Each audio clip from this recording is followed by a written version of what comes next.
So I'm going to do a very quick overview of the different kinds of cooperatives that exist, because in subsequent sessions, we will look at the particular types, each particular type in more detail. So this is just an overview of the different kinds of cooperatives that exist.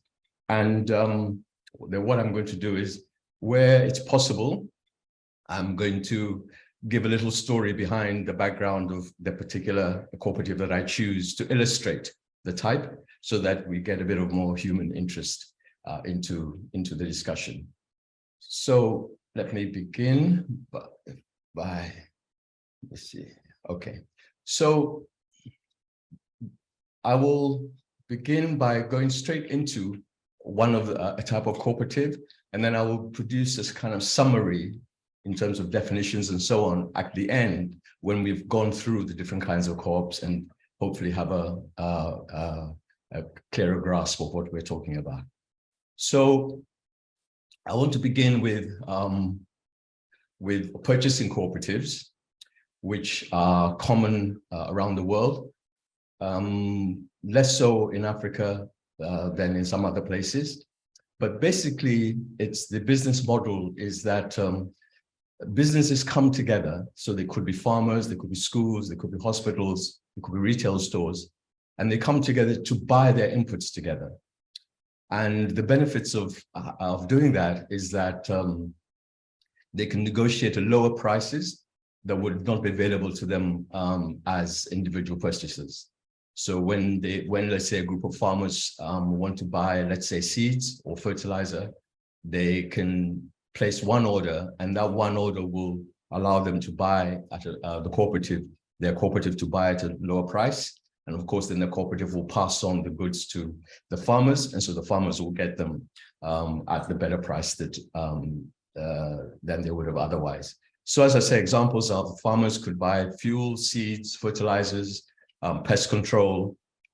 Hospitals can buy medicines and equipment. Schools could buy textbooks and furniture. And then some retailers, one of the biggest cooperatives in that area happens to be in the USA. It's called Ace Hardware. They are farmers who and others who buy hardware equipment, but there's a co-op called Ace Hardware that buys these machines and so on for the member farmers. So that's businesses. Essentially, purchasing cooperatives are businesses that buy their inputs together. Then we have marketing co-ops, which I'm going to use a cooperative based in Ghana actually as the example, because the background is basically this. Until 1993, the government of Ghana used to buy directly cocoa from cocoa farmers.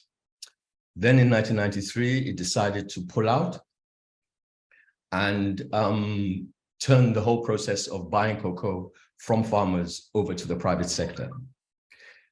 Now, at this juncture, the representative of Ghana's cocoa farmers on the board of the state buying organization, Cocoa Board,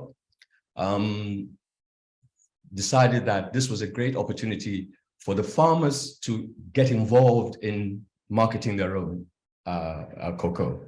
So he set up with others an organization called Kwapa Cocoa, which started buying the cocoa from the farmers and then selling it to the state board.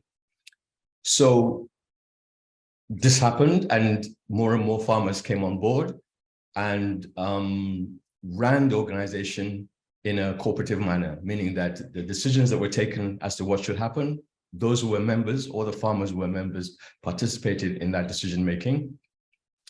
And today there are about 100,000 members. It has an annual turnover of about $6.8 million. That was in 2021 figures. In 1998, they set up, they have a number of companies, but one of the companies they set up was a company called Divine. And Divine Chocolate is a chocolate making company. It's based in the UK, and it makes chocolates for the European and American markets mostly. Pappoe Cocoa has a 20% stake in this company, and therefore receives profits from Divine. And I can attest that you can, depending on which shops you go to, you will find Divine chocolate side by side with Cadbury's and various other makers of chocolate in the UK. So this marketing cooperative, this cooperative of farmers selling their produce together, represents an instance of a marketing cooperative. So they all sell their cocoa to the co-op, and the co-op then sells it on to whoever else they wish to or wishes to buy. A third kind of co-op that is possible to have, instead of people buying together or selling together, is what we would call suppliers cooperatives. And for this, I'm using the example of a company called Ocean Spray. Those who live in the US should know this company. And it was established in 1930 by 3 cranberry farmers who decided that they wanted to expand their market and were thinking of how they might do this. And their solution was to set up a business that would process their cranberries. Okay, so they set up a business that would process their cranberries and invited other farmers who were producing cranberries to join them. And so this suppliers cooperative is that the farmers who produce cranberries form themselves into a cooperative and then sell their, and then set up this business. So they own the cranberry processing plant, and they set up this business. The business buys cranberries from the farmers, processes it, and sells it to the general public. Okay, and that's why it's called a supplier cooperative, because it's the farmers who come together to supply both the capital and the cranberries that the Ocean Spray, which is the name of the company, makes. Today, there are 700 farmers who are doing this. They produce 70% of the cranberries that are produced in the US.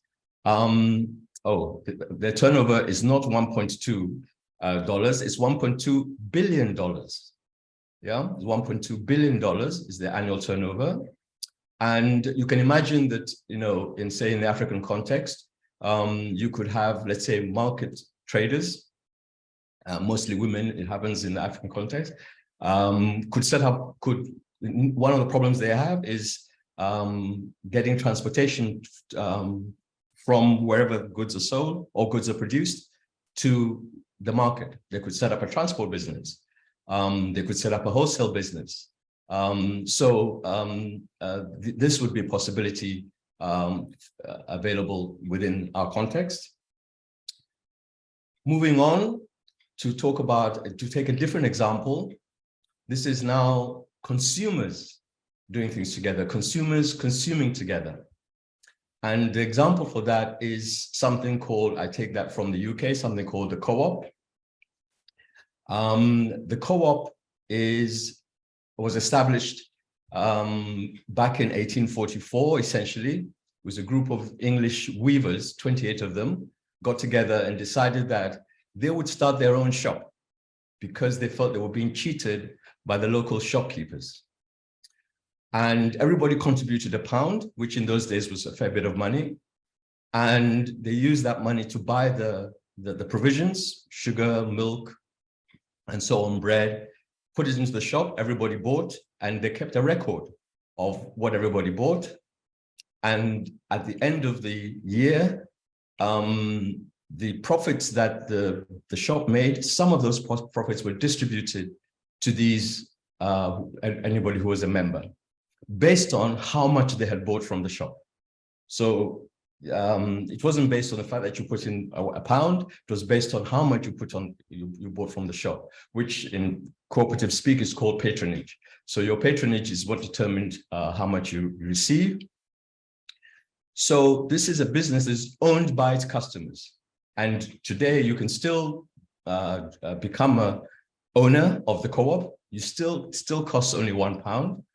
And you can then attend the AGM and voice your opinion. They sell groceries. They're a huge outfit. And it has about 4.3 million members inside the UK. And its turnover is around 11.5 billion pounds every year. So these figures indicate, among other things, that cooperatives do not need to be small. All right, they do not need to be small. They can grow and become big. Just Ocean Spray, the co-op, Kwapa Cocoa itself, right? All are instances of large businesses. And that's important to think of. So we shouldn't think of cooperatives as just something that is very small, that, you know, very, very, very poor people get involved in and remain poor. That is not the case. I now want to turn to financial consumer cooperatives. So the co-op, which I just mentioned, is a consumer co-op. And another type of consumer co-op is a consumer co-op that deals with finance, the consumption of finance, and credit unions is what they're known as. And I want just to use the example, the best example in Africa is what pertains in Kenya. Kenya has a large number of credit unions, and they call them SACCOs, Savings and Credit Cooperative Societies. And this is what they're known as in East Africa and in Kenya in particular. And so people save together, and because you're a member of this credit union, then you can borrow from the common pool. Corporate credit unions were introduced in Kenya back in 1908 by the colonial regime.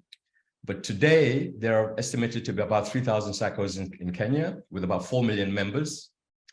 And it's estimated that about, therefore, 20% of Kenya's population belongs in some way to a SACCOs. There are lots of different other kinds of cooperatives in Kenya, but the SACCOs represent about 40% of these other kinds of cooperatives. They have assets of $5.6 billion as of 2021. And the cooperatives in Kenya as a whole are estimated to produce between 40 and 45% of Kenya's GDP. Okay. Now, two things I just want to, and finally, two things I want to highlight about this. One is that the SACCOs or credit unions, they come in different flavors, and the Kenyan model is a model that allows the credit unions to lend for business purposes. The kind of standard European or Anglo-Saxon model of credit unions does not allow this. People can borrow only for personal spending, for holidays, for school fees, for school uniforms, to buy, fridges or whatever. Yeah, but the Kenyan SACCOs allow people to borrow for business. And in fact, the assets of the Kenyan credit union, for this reason, they turn over much more, and the Kenyan credit unions are much more powerful. They have about 3 times the asset value as the credit unions in the UK, for example. The other thing I want to just point out is that despite the fact that the Kenyan cooperatives, the credit unions are cooperatives, they do little lending to other cooperatives. Most of their lending is private business. And this is something that one would like to highlight and look at later on. But most of the lending that is done by SACCOs is for people who are running their own private businesses. But they're very successful. Then I want to turn to producer cooperatives, or what sometimes is called worker cooperatives. I'm going to give 4 quick examples of those, because there are many, they vary in type significantly. And there are some which are well known and some which are less well known, but are of interest. The first one I want to talk about is one is in India that was set up in 1925.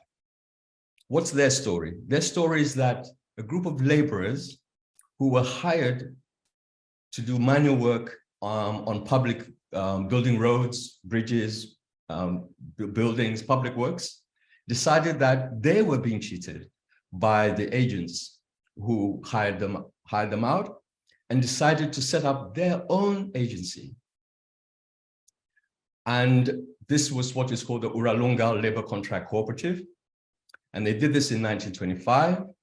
So it is a business owned by its workers. And it engages in public infrastructure. And it runs as a cooperative, meaning that everybody has one vote when it comes to decision making. Today, it has about 1,500 members and turned over 2021 figures, $600 million. Okay, and at the end of this, I won't go through the slides, but at the end of the slides, when you get, we'll share the slides with you, or the information from the slides. There's a link to all these organizations. You can have a look at them and get a bit more information about what it is that they do. But that's Uralunga. Then I want to turn to a cooperative that is kind of world famous. It's the world's largest worker cooperative. It's based in the Basque Country in Spain. And its origins are that the local Catholic priest was the kind of the inspiration behind it. And in 1956, they began the process of forming cooperatives.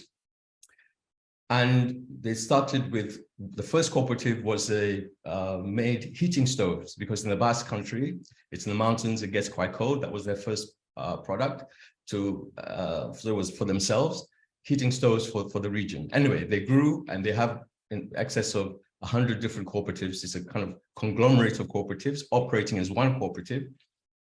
They deal with retail. They have a shop like the Co-op in the UK.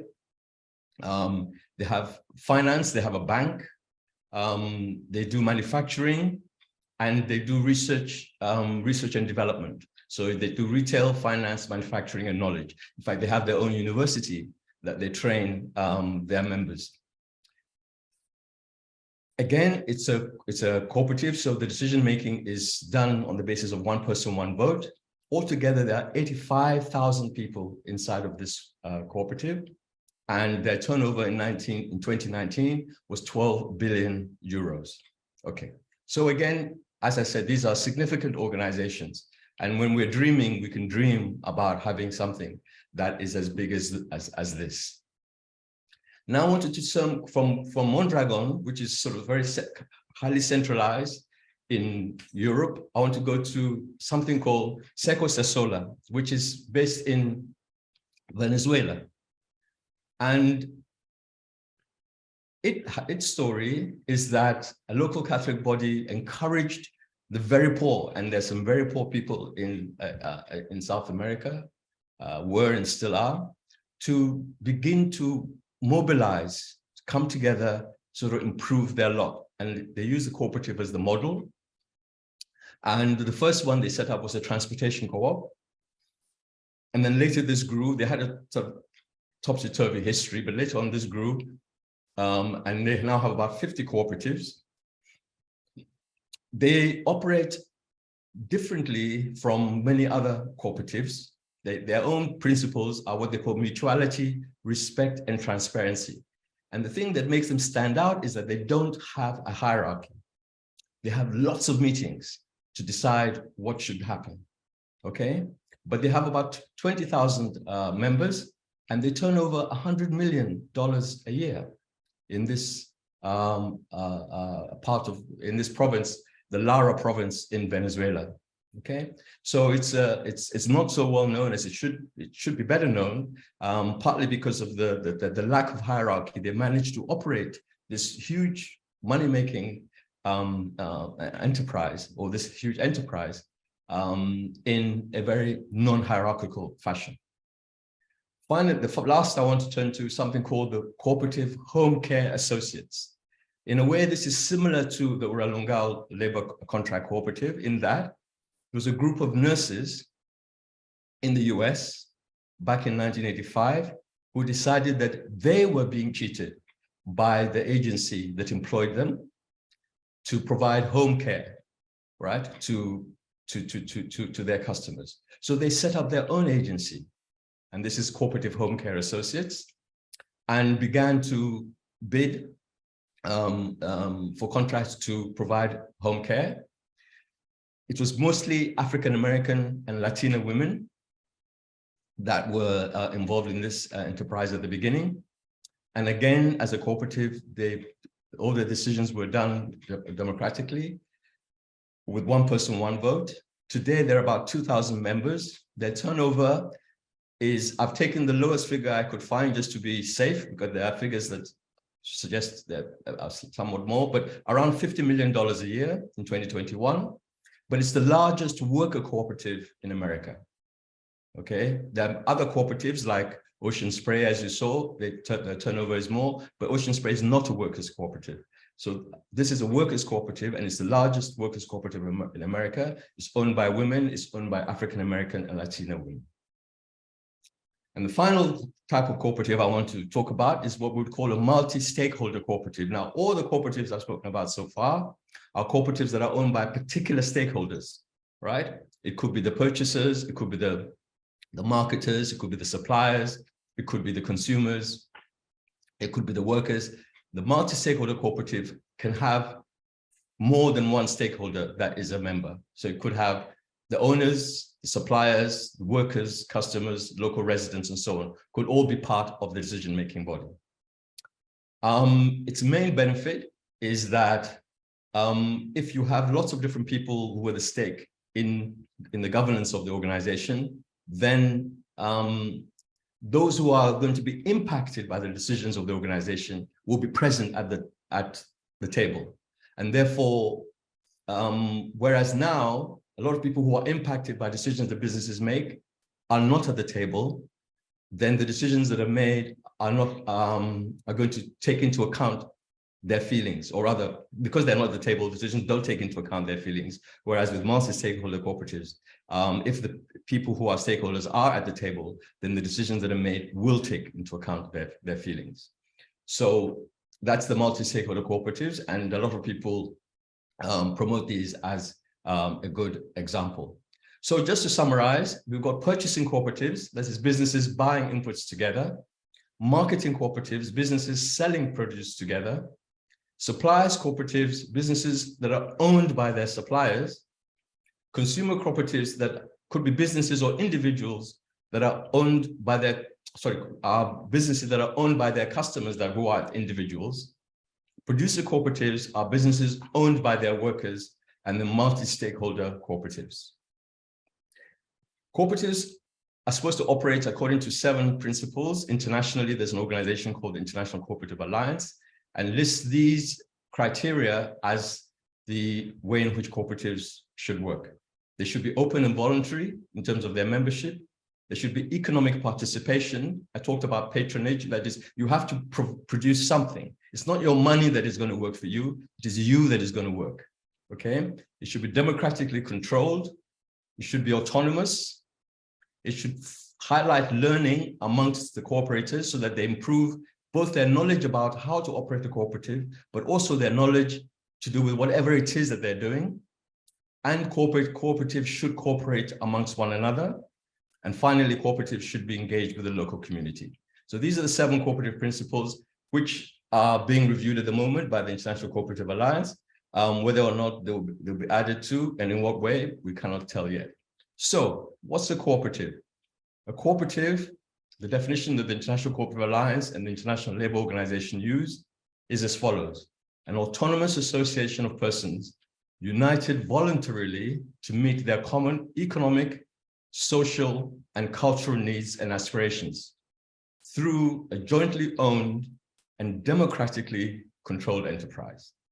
Okay, so I hope that we can see that this definition kind of captures all the stuff that we have discussed so far. I will leave this for later on. So these are the 2 slides where you'll find links to the cooperatives that I've spoken about. When you get them, please look them up. And I will stop here. Thank you very much indeed for listening.